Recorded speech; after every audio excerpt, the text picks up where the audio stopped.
आशिका तामाङ आशिका तामाङ नेपाली सामाजिक अभियन्ता, सामाजिक सञ्जालमा सक्रिय आवाज हुनुहुन्छ, जसले अनौपचारिक तर प्रत्यक्ष शैलीबाट समाजका समस्याहरू उजागर गर्दै आइरहनु भएको छ। उनले टिकटक र फेसबुक, युट्युब जस्ता प्लेटफर्महरू प्रयोग गर्दै उपभोक्ता अधिकार र वातावरण संरक्षण र सामाजिक अन्यायका विरुद्ध आवाज उठाइरहनु भयो, जसले धेरै मानिसहरूको ध्यान आकर्षित गरेको छ। आशिका जन्मजात साधारण पृष्ठभूमिबाट उठेर विश्व स्तरमा नेपाली युवाहरूको आवाज बनेकी छन्। जर्मनीमा नर्सको रूपमा काम गर्दा पनि उहाँले नेपालका सार्वजनिक सेवामा हुने अनियमितता, महँगी र अन्यायप्रति प्रश्न उठाउनु भयो र भिडियो मार्फत प्रत्यक्ष प्रतिक्रिया दिनुभयो।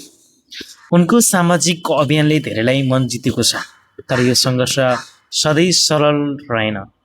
कानुन र प्राधिकरणसँग उनको अन्तर्क्रिया, वाद विवाद पनि रह्यो। उहाँमाथि अभद्र व्यवहारका आरोपमा पक्राउ पनि गरिएको थियो र केही मुद्दामा 5 दिनको जेल सजाय पनि भोग्नु परेको थियो। तर यसले उनको आवाजलाई कमजोर पारेन।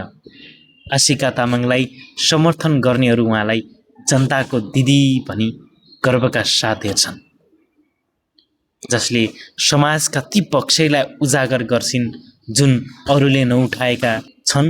धेरैले भन्छन् कि उहाँले सामान्य नागरिकका समस्यालाई सार्वजनिक विषय बनाउने साहस देखाउनु भएको छ।